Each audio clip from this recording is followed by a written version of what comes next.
And as much as I'd like to go down to Scotland, Road and talk about tomatoes, and whether they're better in Italy or here, we'll have to stick to football, I think, unfortunately. Yeah, for sure. It's a shame. It's the best thing to do. It's the best thing to do for sure. Could you just firstly for us give us a sort of potted history of your career and where you've been? Because a lot of fans won't know you, won't know of you, and where you've been.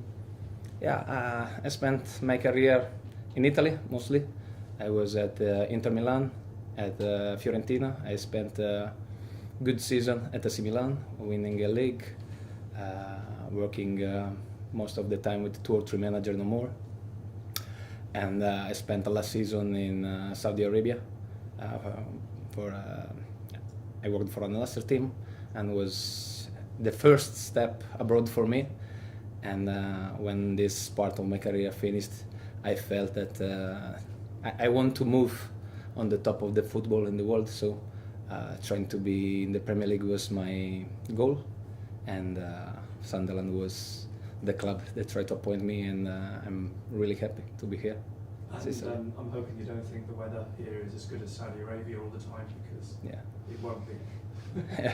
It's different. I have just to be adaptable on it. I'm really adaptable, so it's good, and it's good also for my family, for my son, to start a new chapter of his life here, improving his English skills, and will be good for every one of us. And in Italy, I used to live in the north, so it's not cold as here the weather, but it's cold in the winter. It's cold.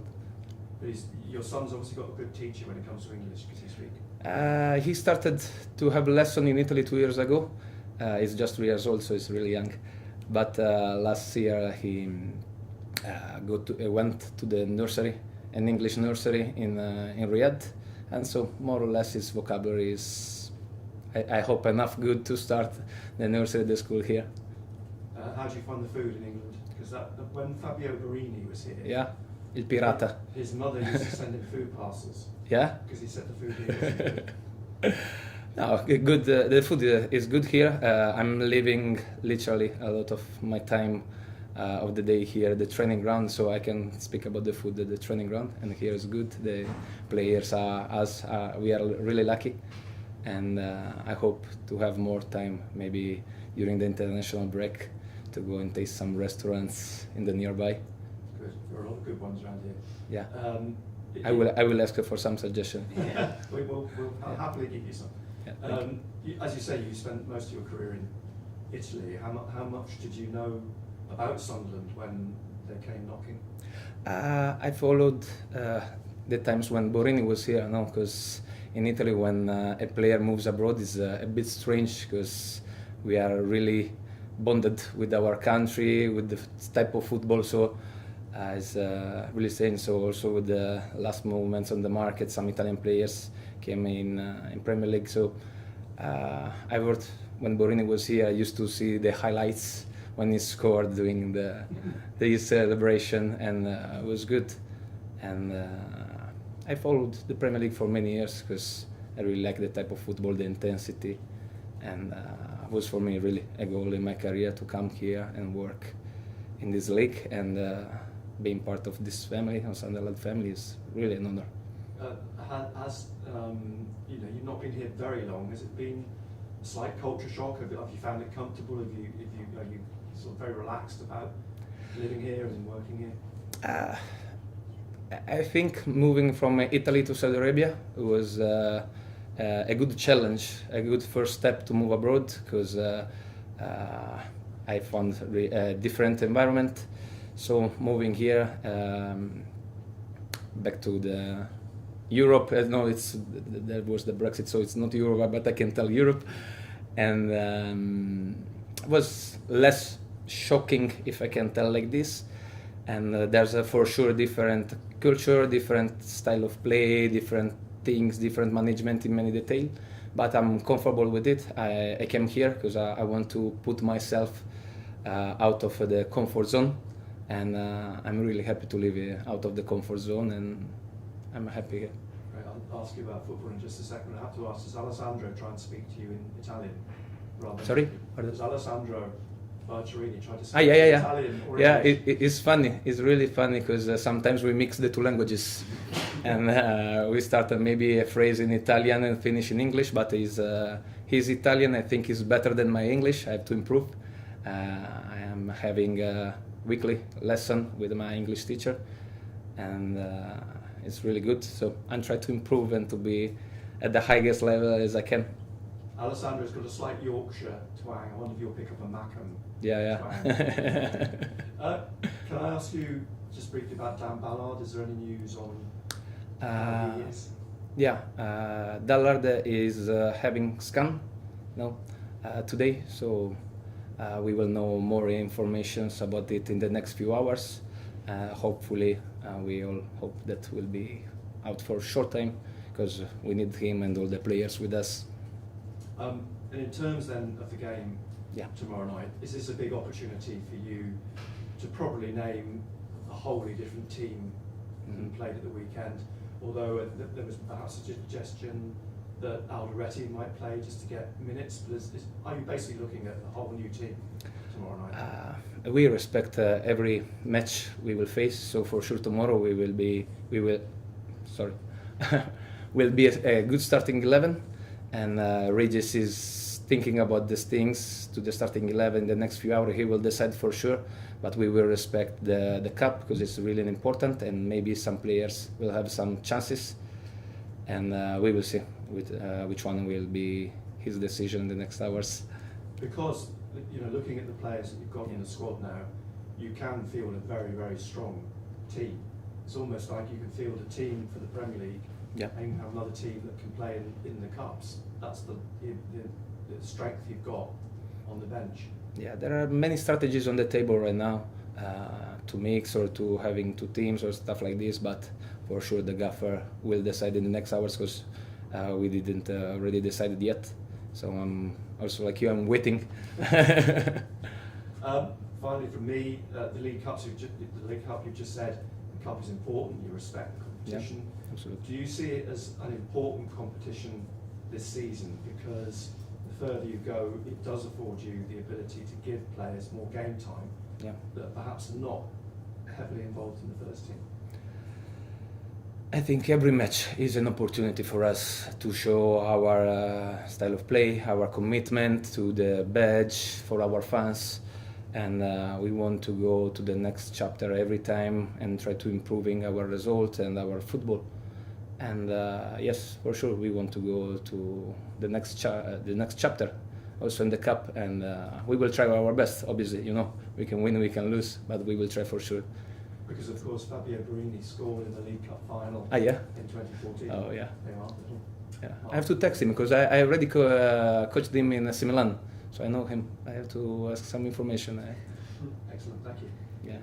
How did the move to Sunderland come about? Did you know Regis at all? Is he someone you'd met before in football, or was it just a totally new? We were in touch last season before the championship, but the timing wasn't not the best because I was moving to Saudi Arabia, so we didn't match last season. And when there was the possibility during this summer, I had 2-3 possibility to join clubs as an assistant head coach, 2 as a head coach.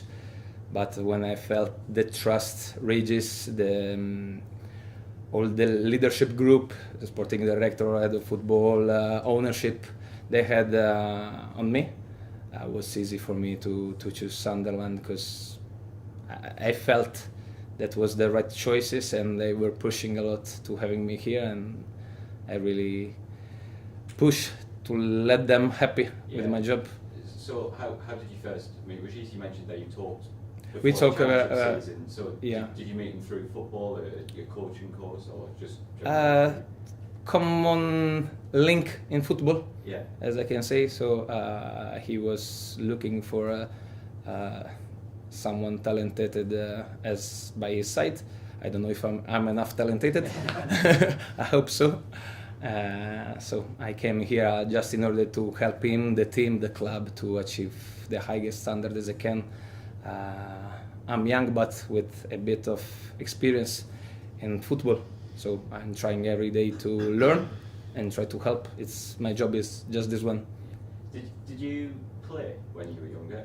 What I played. I really enjoyed to play, but really at a low level. Okay. As sometimes I try to laugh a bit with the players, and I tell them that I have football in my mind but not in my feet. Yeah. So this is. So how did you get into coaching? Sorry? How did you get into coaching and analysis? I started 12, 13 years ago. I was studying architecture, but one day I flipped and I decided I want to be a head coach one day.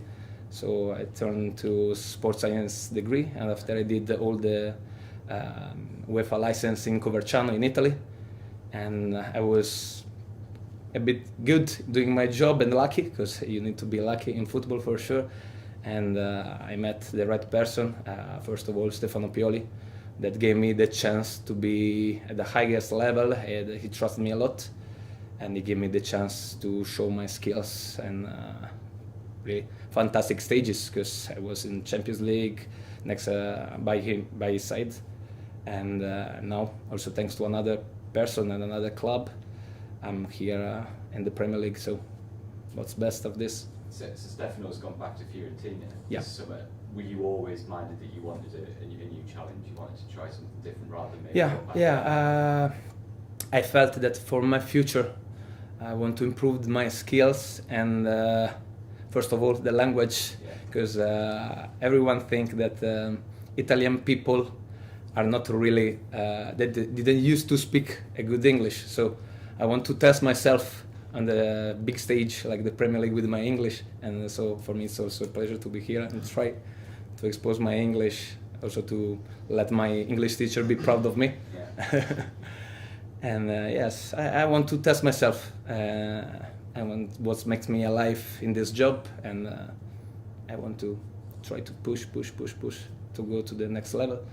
And that's it, the reason why I choose this option. But for me it was a pleasure to come back in Italy, in Fiorentina. I was in Fiorentina working. There's fantastic people there. The city is really lovely. The food is amazing. But I felt that for me the next chapter needs to be here. What kind of coach are you? What would you say your main strengths are on a normal day? What are your kind of key focuses on the training ground? We have to ask this to the players. You know, it's always difficult to speak about yourself. I think I'm adaptable and high demanding with myself, first of all. And in this, I really have a good connection with Regis. He's really high demanding with himself, and after with the people that surrounds him, really detailed. And it's a pleasure to work by his side with him. And yes, I think first of all, I love to challenge myself in my job in order to be ready to challenge the people that surrounds me. So, and now in this chapter of my life, I want to help and I want to grow. Thank you. It's a quite remarkable rise in 12 or 13 years to do everything you've done. When you started, could you have possibly imagined you'd be in the Premier League at this stage? Oh, I did so many things that I didn't expect to do in my career, because it was really fast. Going to the next levels was like, it was not a stairs, no, it was an elevator. And for that reason, I told before that it's really important to be also lucky in the life and your job, and you have to be ready every time. I think one of my skills, if I can add to the previous question, is that I'm studying and try to evolving and adapting continuously in order to be ready when the next challenge, for the next challenge I will face. So I try to be ready, and so now I'm here enjoying this atmosphere, the atmosphere of the Stadium of Light, that for the first match was unbelievable. What was your first memory of Premier League football when you're growing up as a fan, watching it? I totally felt in love for Fernando Torres when he was at Liverpool. So the first matches I remember is at Liverpool, but because I was really passionate of Fernando Torres as a striker. I presume I'm not the first person to ask you this, but you worked with Cristiano Ronaldo obviously last year. What's he like, and what did you learn from working with someone who's been at such a high level for such a long period of time? I think I met a player, a person, first of all the person that really represent what means the word consistency. He is really consistent in whatever he does. Now he's really focused on the recovery, because it's the main part of his job right now, because he's 40 right now, and he knows that to perform at the highest level he has to recover. So he spends his whole day, also during the night, having ice bath or stuff like this, because he knows how much is important to recover in this moment of his life. Before it was about other things, now about this, but it's really consistency. I learned consistency from him. We obviously only speak to Regis when he comes in and sits there, and he just strikes us as being incredibly calm. Yeah. Nothing kind of flusters him. What's he like behind the scenes? Exactly the same. Absolutely exactly the same, but it's really good, because it gives you calm in order to face any challenge. And so if you feel too much under pressure, you can face the challenge in a proper way. So we are working and studying and pushing and try to evolving to be ready. And it's really good in sharing these feelings to us, to the players, to the environment. And we are trying to be, every one of us, like him, because it's something that I'm learning. And in the interview with the club, you talked about how human Regis is. Can you just talk a bit more about that and what you mean about that? Yeah, it's a really calm person. I really love to speak with him. He gives you a lot of trust. For the moment, maybe in the future, I hope to continue like this. But I really appreciate when a person is really honest with you, in the positive, in the bad, telling you some feedbacks or not. Sometimes don't need feedbacks, and is really transparent. Can I say transparent? In the relationship with me, and it's really welcoming, because I can go in his office in every moment. And he knows that obviously I'm 100% 24/7 available when trying to help. And but his side of being open is really important for me. I found a really open person. And what about the future? I know you're fully committed to Sunderland now in your new role, but 10 years down the line, would you like to be a head coach in the Premier League yourself? Maybe Sunderland, who knows? In 10 years, I don't know. When, Heard it here first. Sorry? We heard it here first. Yeah, for sure. It's on my agenda for the future. I had so many dreams on my agenda when I was younger, and I think I go over the expectation. So why not? Why not? Then dreaming bigger. Your English teacher's doing a very good job, because your English is great. Yeah, thank you so Thank you. much. I will tell her. She will be really proud. Thank you. Thank you. Grazie. Thank you so much. Go. Thank you very much. Prego. Good luck tomorrow.